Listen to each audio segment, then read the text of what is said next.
We're tired. We've been drifting again lately.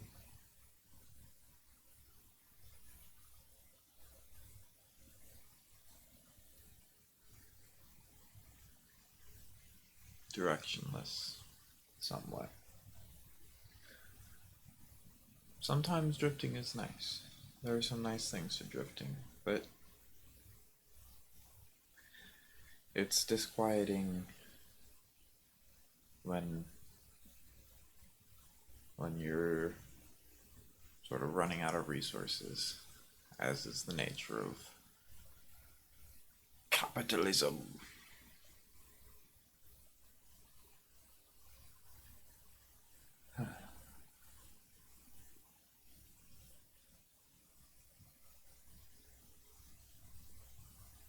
Some interesting breakthroughs, revelations from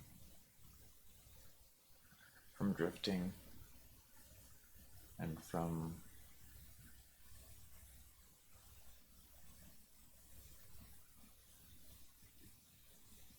a sort of renewed sense of observing ourselves.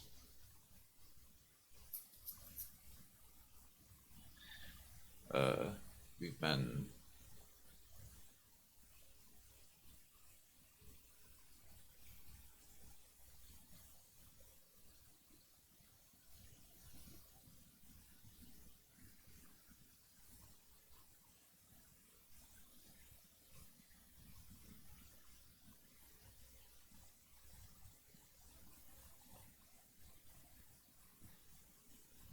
there's a sort of a spiritual teacher who, uh, in their speakings, encourages sort of neutral, non-judgmental observing of oneself, of one's thoughts and feelings, and just whatever comes up internally. And they've been very influential on our life, our spirituality, our philosophy and seeking and thought process and all sorts of things. And we listened to one of them for their talks again for the first time in a long time, maybe more than a year.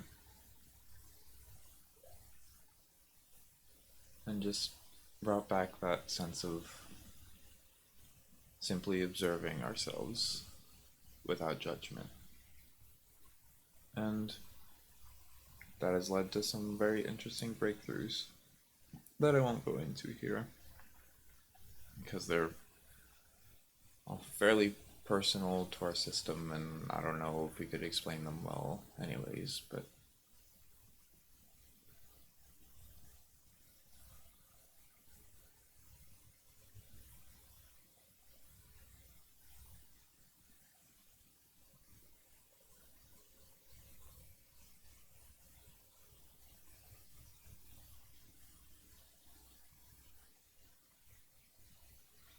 it's something that is often overlooked and undervalued in society, in this particular human society, is just sitting and observing, or really allowing observation to happen. So definitely recent rise in spirituality, meditation, and things in the West. It's been more appreciated. Yeah.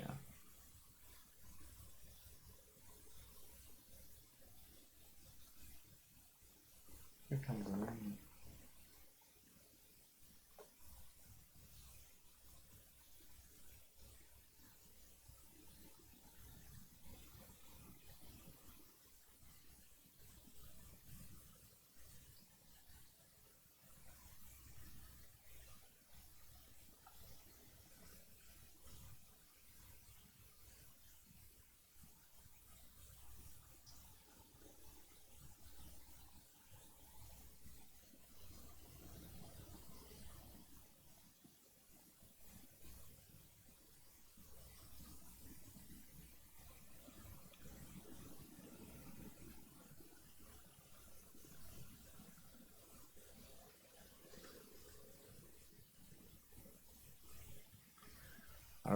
umbrella that's picking up, but we love the sound of the rain from inside a shelter, from inside a room.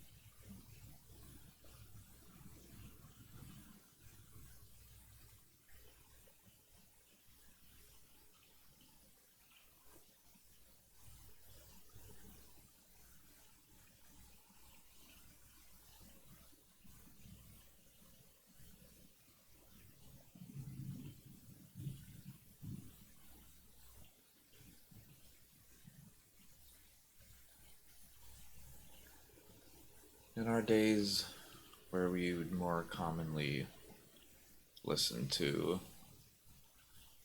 uh, talks and podcasts and things by spiritual teachers, we often felt haunted by the feeling that we were missing something, and that we were missing something obvious, and missing something important, and missing something big.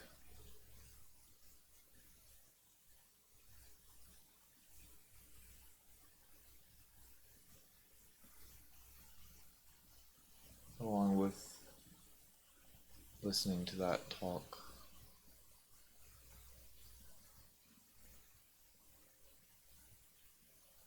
yesterday,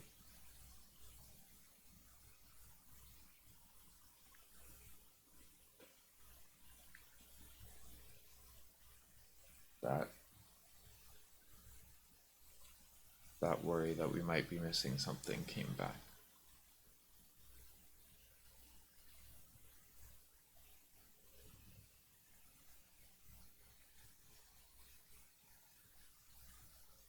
And that's what's been the most disquieting.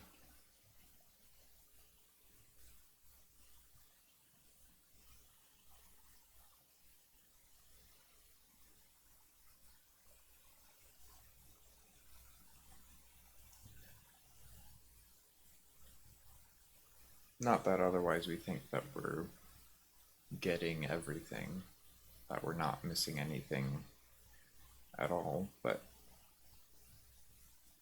the worry that we're missing something essential.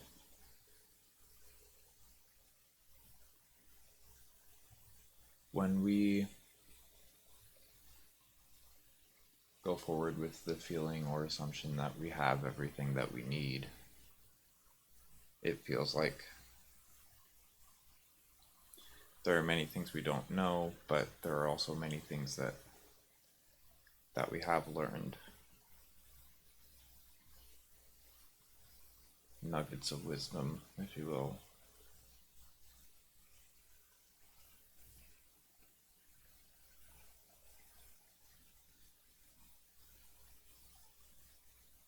And that we're learning more all the time.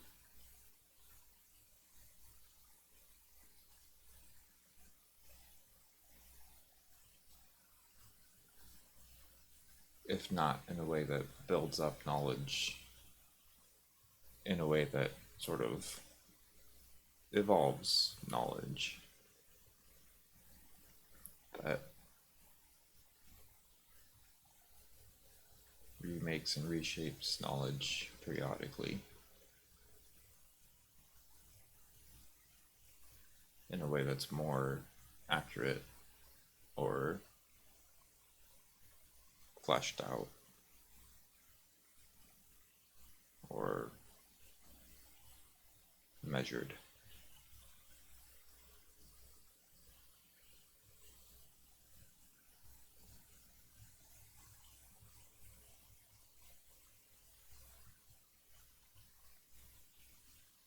But when we worry that we don't have everything that we need, that we're missing something essential,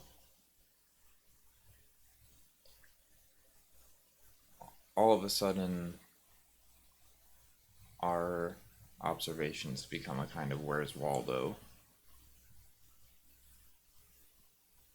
where there's something in here that we need to find. And when we find it, there can be great revelation and relief. And it will all be clear to us, and we'll go about things in a, if slightly different, but fundamentally different way. A subtle shift maybe, but a incredibly vital one. That is the difference between pseudo wisdom and true wisdom, or pseudo knowledge and true knowledge.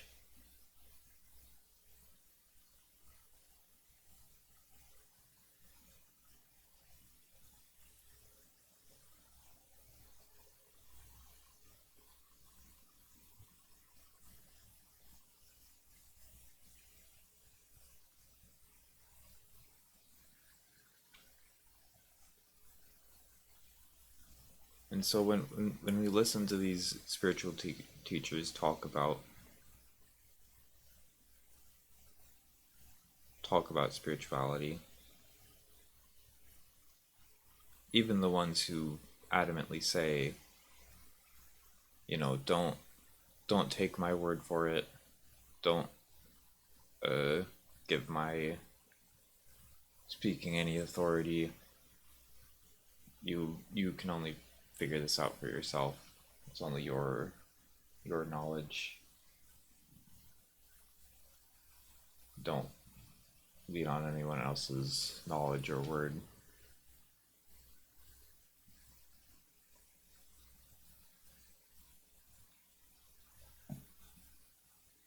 Even when they say that, when they speak, we inevitably don't fully know what they mean when they say what they're saying, just because language is not a perfect and direct transfer of ideas. It's a web of associations that is different for everyone who uses it.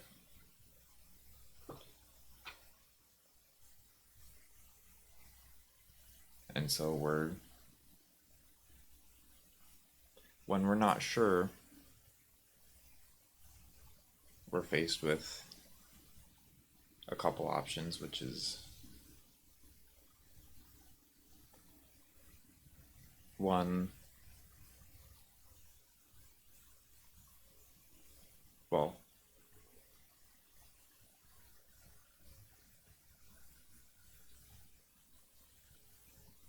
no, not when we're not sure. When they speak about something that seems to be something that we don't know about, something that we're missing, that seems important.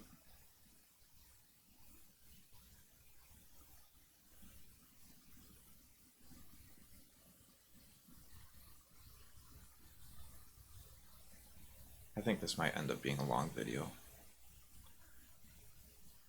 Um,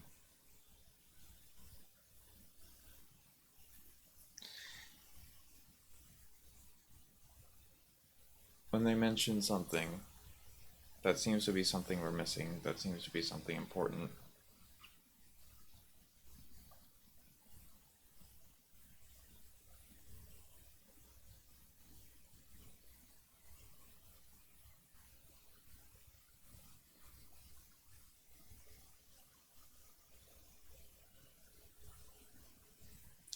you know, with this, I'm deciding whether or not I want to give a specific example, because when I think about it, with this particular teacher who we listened to, I think there's only one thing really that feels like that thing that we're missing out on.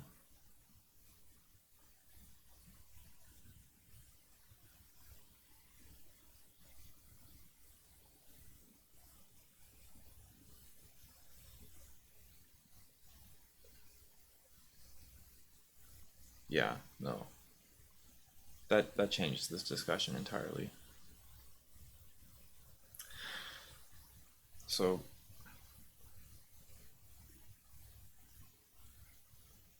when they talk about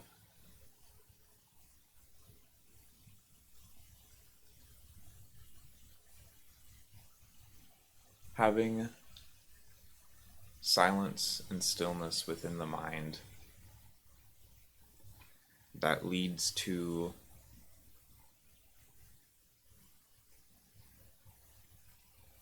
he uses various terms for it, seeing the eternal, seeing truth,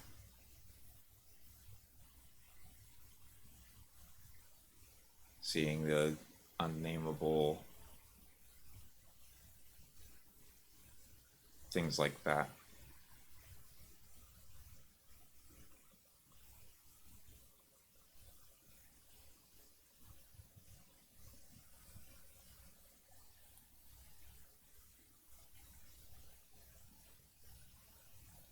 It could be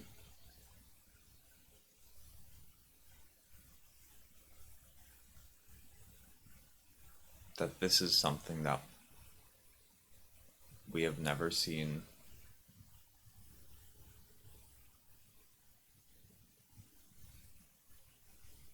and that means that we don't really understand the universe and therefore have no place trying to talk about it until we have seen it or experienced it or whatever. This could be something that we have seen or experienced. We just don't think that that is really that experience because it doesn't stand out to us in the way that we expect it to. It either seems a lot more mundane or just doesn't fit with like the thing that we imagine, like just some flash of light and then a complete sense of radiant delight that doesn't go away for at least a very long time, or something to that effect. You know, we've had plenty of moments of like realization, plenty of moments of a a kind of stillness opening up to a moment of altered experience and usually a sort of realization coming out of that. But is that it? Is that what he's talking about? Or is that something close to it but not quite? Or is that something else entirely? Like, we really don't have, from the way that he talks about it,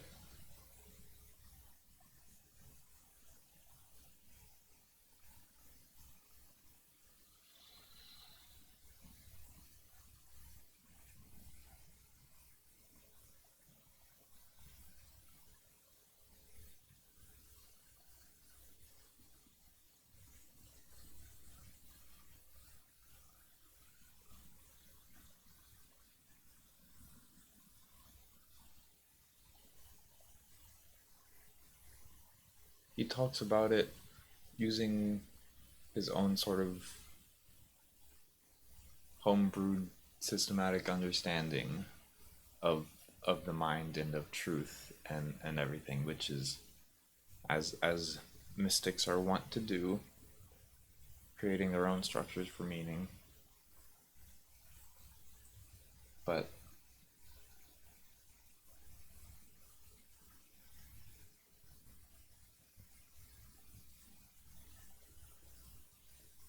it makes it so that untangling a clear point of reference with any certainty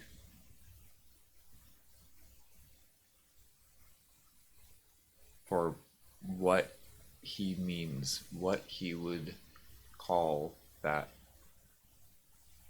kind of realization, that moment.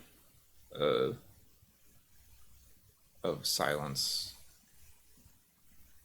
opening up to a cosmic realization.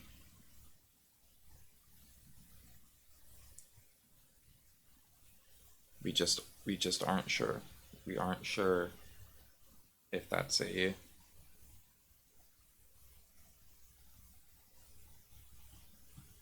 more of a mundane thing.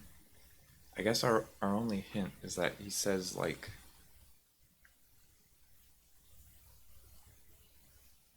he says things like once you observe your anger, for instance, in this way, then you'll never be angry again. I'm not sure what he means by that either because he it seems like he gets angry. He at least gets stern.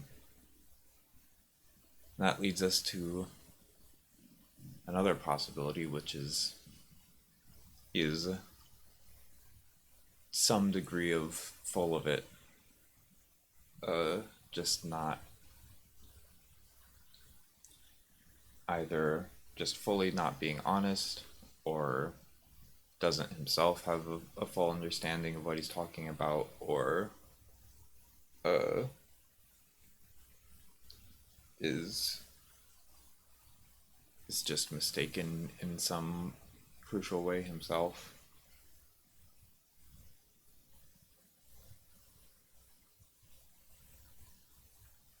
And he uses terminology in a way that is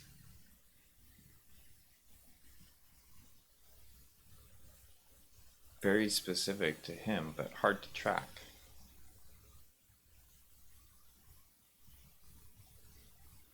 And like these are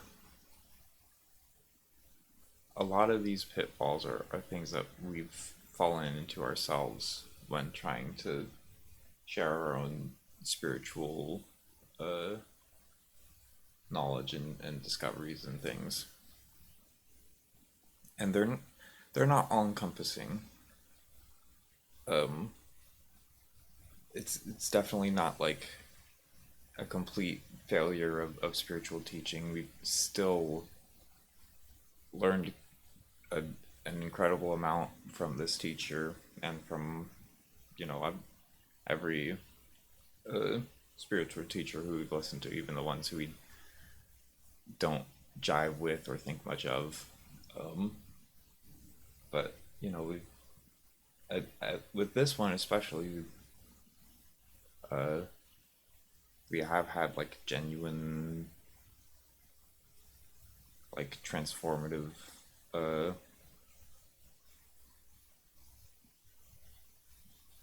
we've genuinely transformed the a lot about our lives and the way that we go about living in moment to moment and thinking. Although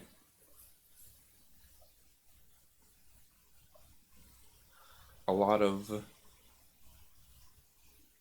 uh, a lot of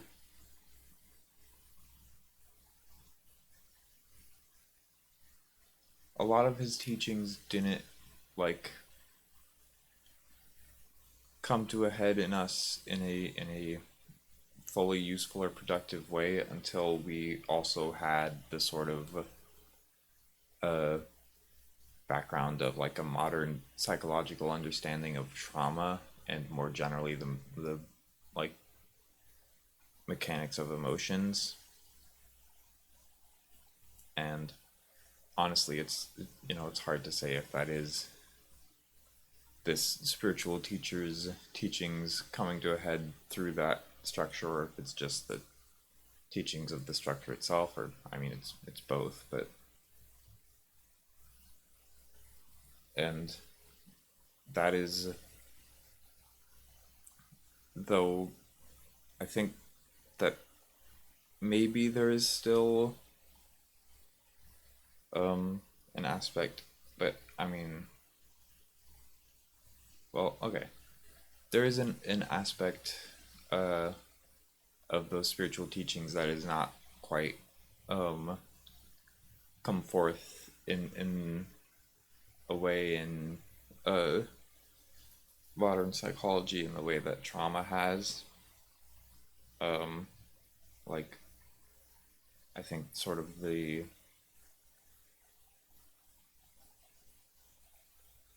transformative power of silent observation, that is something that we have absolutely felt ourselves, that I don't feel like modern psychology on its own has an analog for quite yet.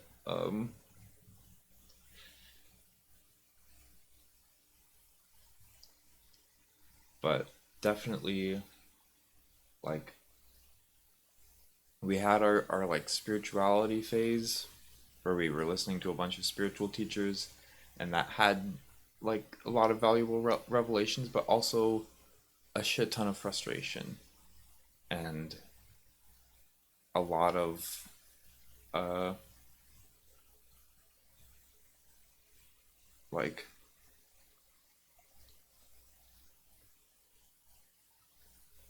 a lot of blind spots on how to deal with our own negative feelings, and like a lot of frustration about like feeling like we're missing out, or being not enough, that we like that turned into or got channeled through self-hate and a lot of these things.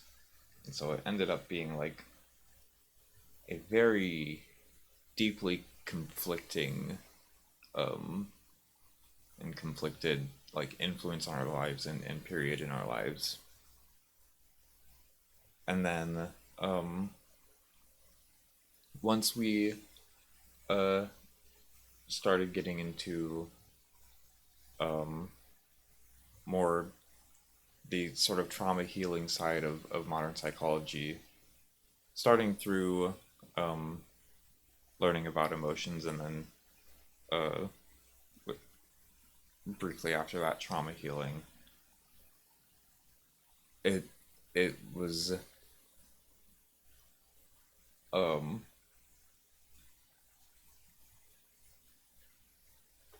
everything was a lot more clear, and it felt like we had a more complete picture of how to relate to our feelings, which we feel like is ultimately where the vast majority of the sort of wisdom and value of spiritual teachings comes from, is like how to relate to your own feelings, and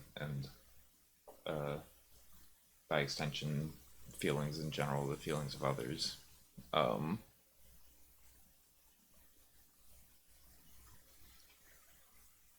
and we definitely are still thankful for the spiritual perspective, and those teachings definitely have something special on their own that is not quite captured by the sort of trauma healing psychology.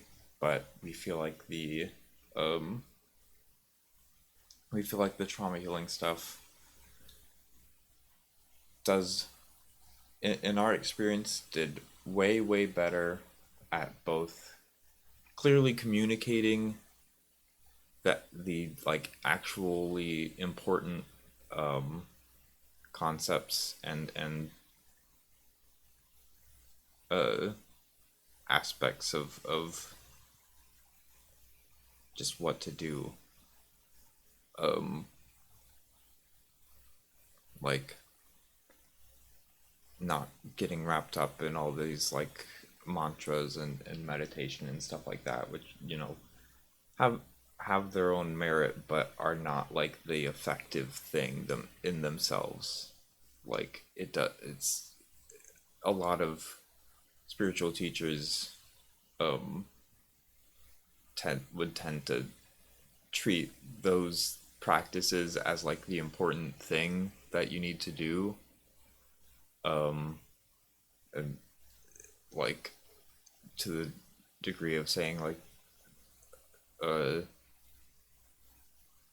almost saying like you can't, you won't have spiritual progress unless you meditate 10 minutes a day and stuff like that, which uh we we we always, I don't know if always, but like very early on we felt like that was kind of bullshit.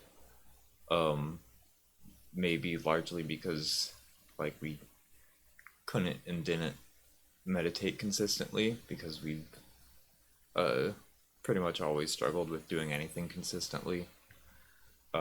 But you know that not doing that shit, but still rolling with the spiritual group showed us that like, well, we are having these realizations and these changes in our life and uh, what feels like spiritual growth without barely ever like meditating or like chanting mantras or things like that. So I don't think that it's because of that. And uh, a lot of other things like that, like just generally the trauma healing psychology side is way, way better at just communicating what is actually effective and, uh, you know, what is effective about it. Uh,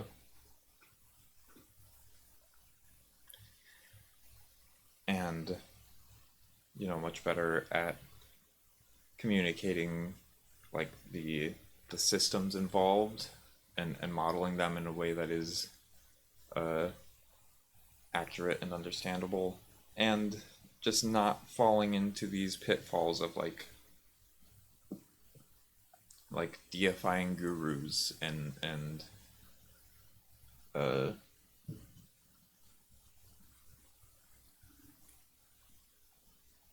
like various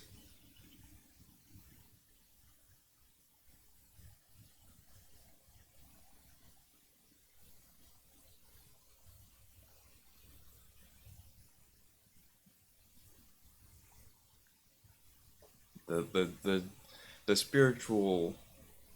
uh spiritual healing space just has a lot of like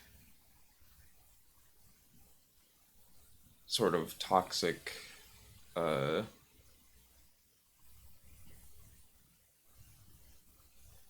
whether intentional or unintentional uh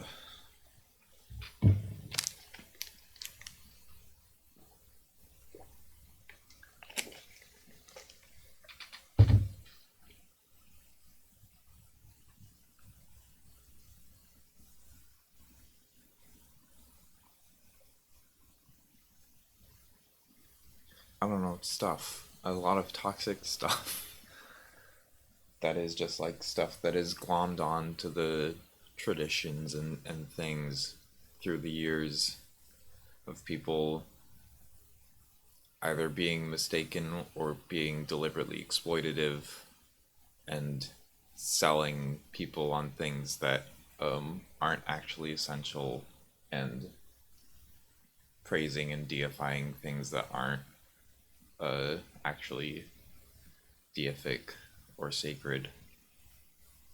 Um, and like, uh, it's I wouldn't say that it ever in like the spaces that we were exposed to, at least I wouldn't say that it ever went all the way to like dogmatism. Like there was always a sense of like, uh, nobody uh, nobody knows for certain, and there's no like one true religion or one true guru or whatever. But there is still a sense of like, these of certain things being like special, um, that like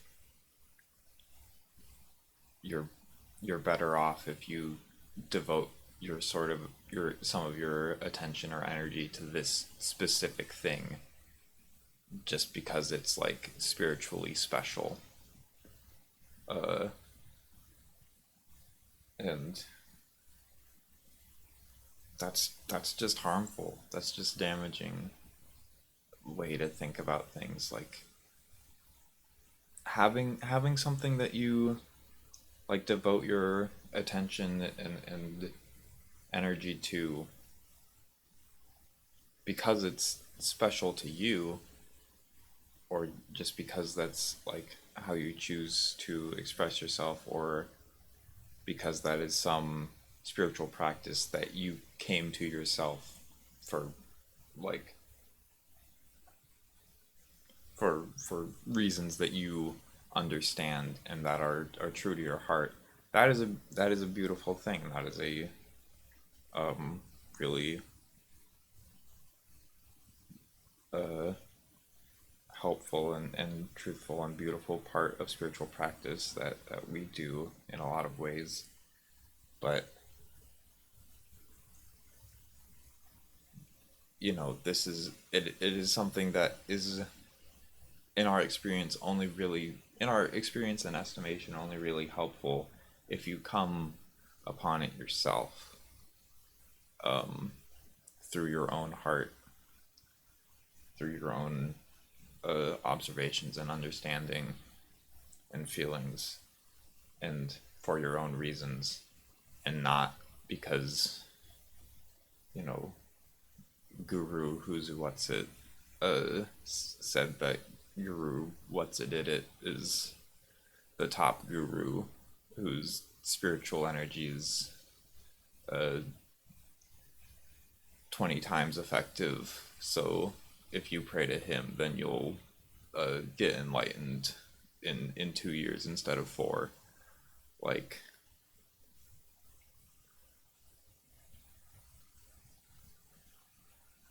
and if you think the math doesn't add up there, it's on a logarithmic scale. That's why.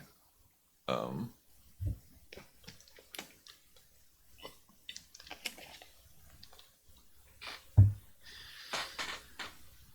but yeah,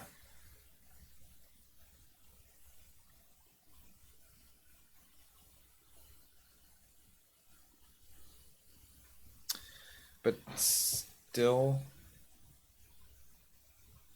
that is like stuff that we are like firmly confident, like, this is the bullshit in like the spiritual space, and like we're we're we're proud of ourselves, and it is heartening to us that we um like had a sense for and called out a lot of that bullshit before it was like validated through the like psychology side of things when we got into that. um but that is like this stuff in that sphere that we were like confident is bullshit. But there's still this one nagging thing that's like, when you empty your mind, then the universe flows into you and you see things differently. Like, that sort of spiritual idea, where, like,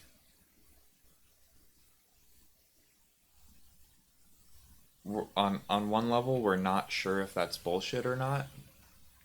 We think that there's probably something to that, like we can see how that makes sense, but also like we don't understand what they mean by that. And then on the other level, the much more frustrating level, we're not sure if we have experienced that or not. Like, if we had experienced that, then shouldn't we be up on a stage wearing robes addressing a crowd of people who want to know the secret? Like, or is that not the kind of, like, transformative realization that it is? Is it is it more of a well, I mean, for that specific thing, like, of course, just because you have that realization others will doesn't mean that you'll end up in that position. um but uh it's just sort of being a little cheeky. But um well, and also, to say like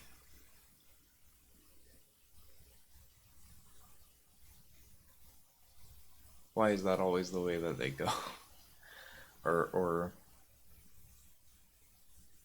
that isn't always the way that they go, but that's the ones that we hear about and see about. That's the ones who post YouTube videos and make podcasts in this day and age.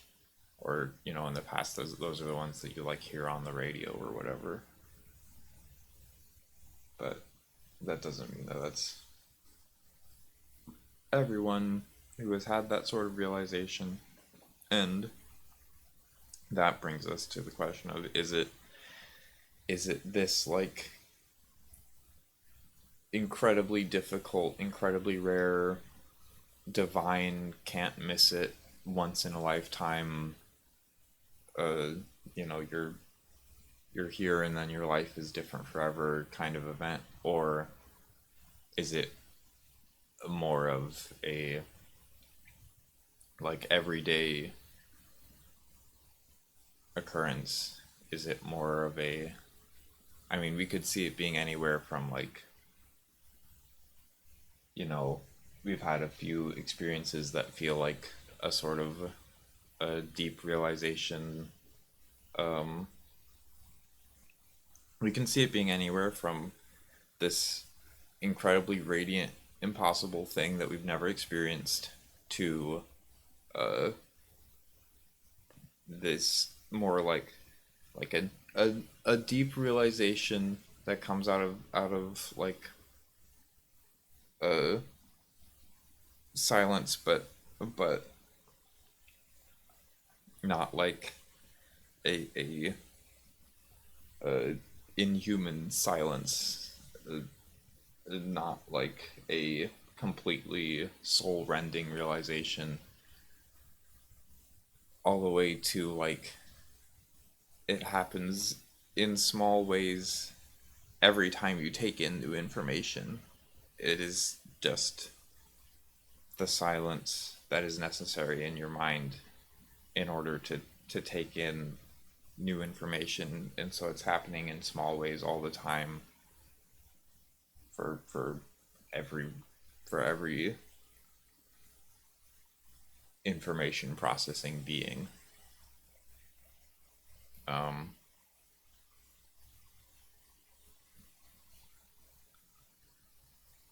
and like I don't know. I don't know how we would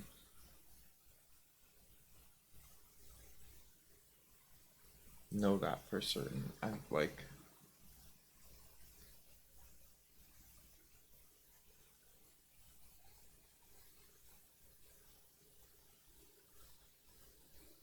and so the only option we have is like to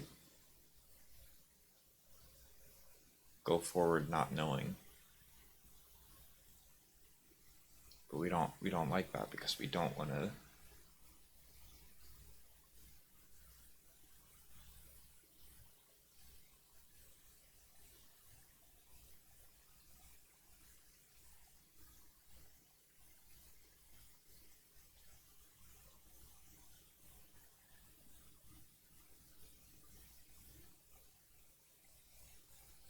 We really want to help, and if we're missing something crucial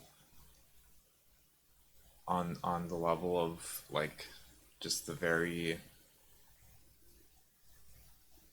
way that we process information, the way that we understand the universe, then we don't want to share our thoughts, our ideas about the universe until we have that crucial experience. But if there is no crucial experience that we're missing, then we don't want to fucking sit around waiting for something that'll never come. We don't want to wait for it and waste time on it. But I mean,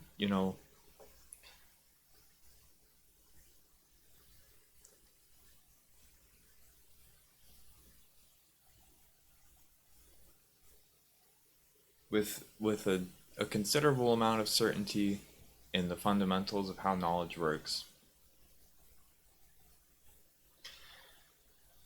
we can never really be knowledge of we can never really know anything. We can never really fully 100% be certain of anything. And every time you act risking harm that will come from that act.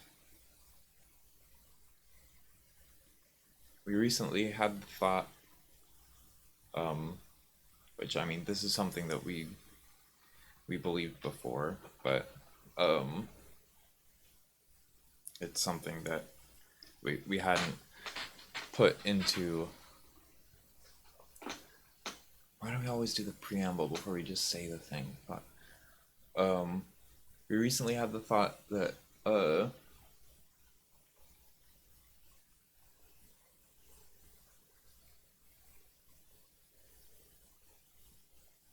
everyone everyone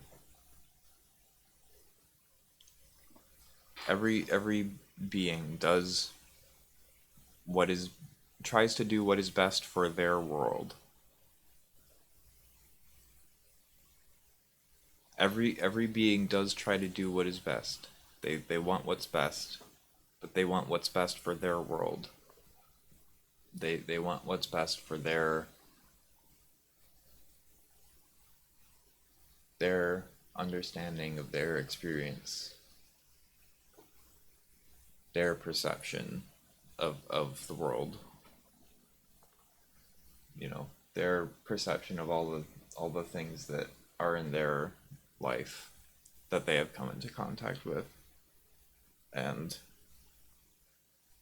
just the way that uh, you know perceptions are limited and susceptible to distortion, and so just sometimes people's worlds are not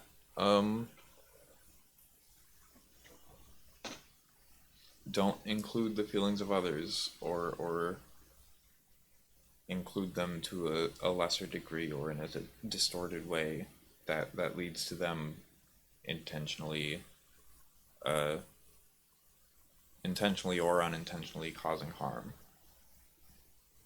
but they're still acting in the interest of whatever they feel is best for their world, just because that's how feelings and decisions and perceptions work.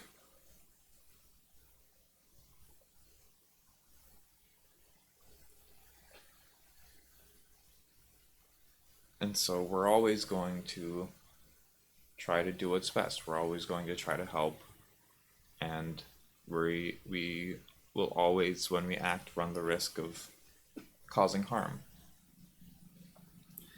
And we know that these spiritual teachers, by sharing their spiritual messages, have uh,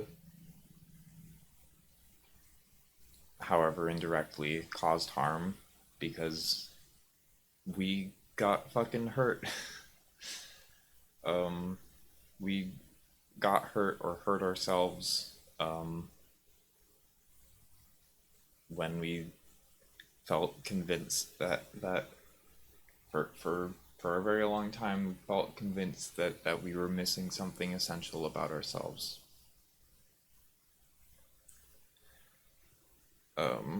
That we couldn't trust our knowledge because we were missing this one simple experience that's so close and yet so far away. Um, that was goddamn frustrating, and that hurt a lot in a lot of ways.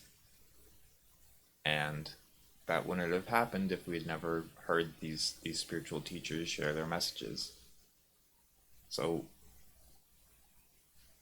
none of them are fucking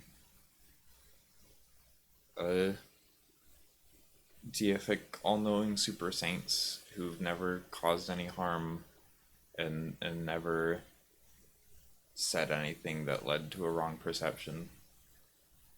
Uh, they still did that shit, and probably overall it helped.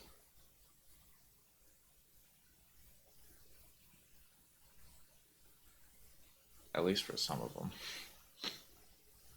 But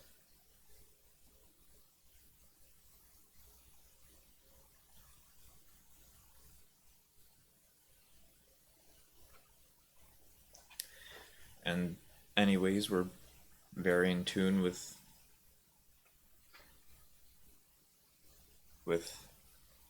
intuition, and that is typically what we allow to guide us when it when we feel our intuition tugging us one way or another, we typically listen to it.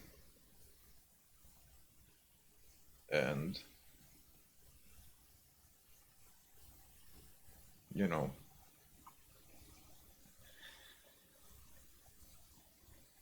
the idea that it should be our goal to never cause harm uh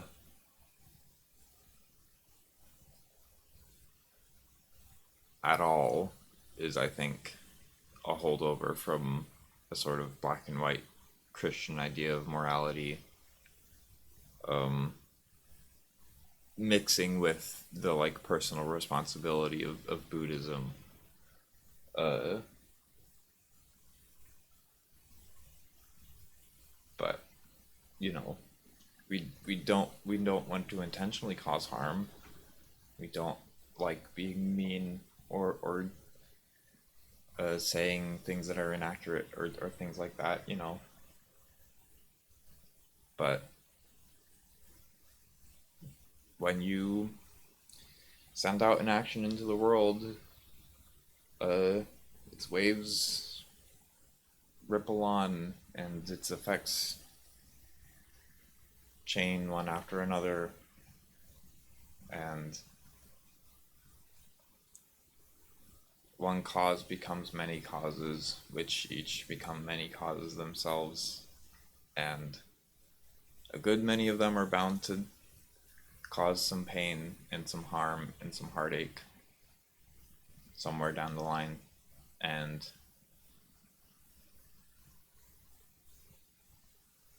living in this world, there's just no avoiding that.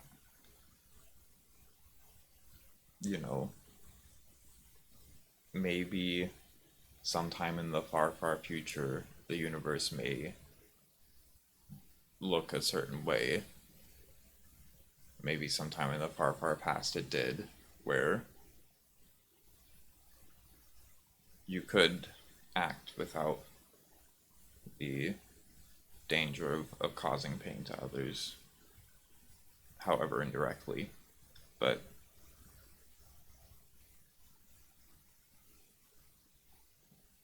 well,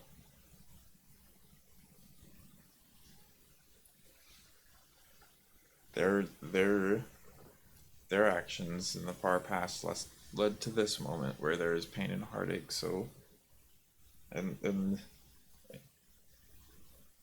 the future, probably far enough, things will change again, and we'll come back to a world where there's pain and heartache again. And that will technically be a consequence of all those actions as well. We're all tied up in it. We're all tied up in all the pain and heartache and suffering and everything. There's no escaping that. That's who we are. We cause pain. We try not to. That's who we are. And until our heart tells us to be silent, we're gonna speak. And until our heart tells us to be still, we're gonna act. And sometimes it's really difficult to be silent and be still. sometimes it's really difficult to speak and act. And often we betray what we know our heart wants to do. And that is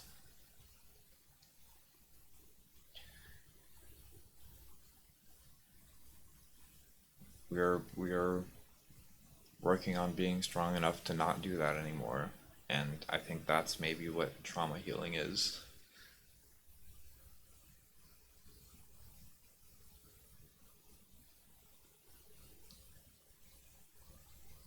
And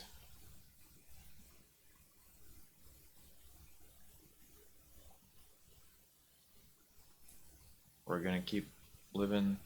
We're gonna keep living. This whole thing is gonna keep going on. We'll see how we feel about things 10 minutes from now, and 10 years from now, and in the far, far future.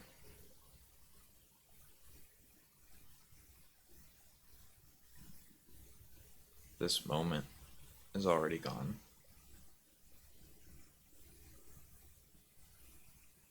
And the now is always here.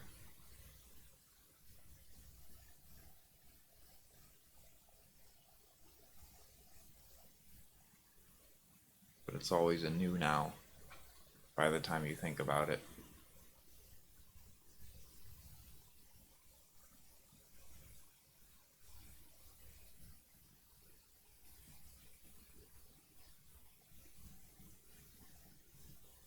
We hope you'll be a friend.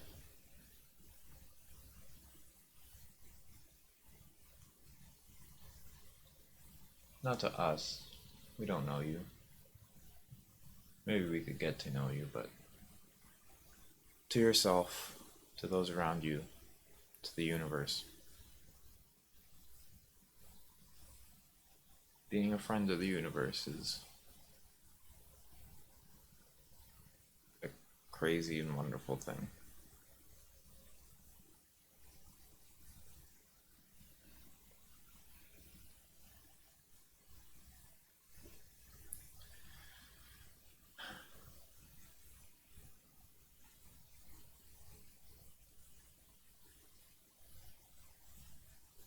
Yeah. Uh,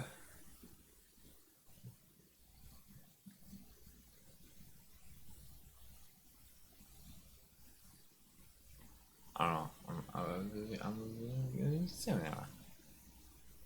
You know?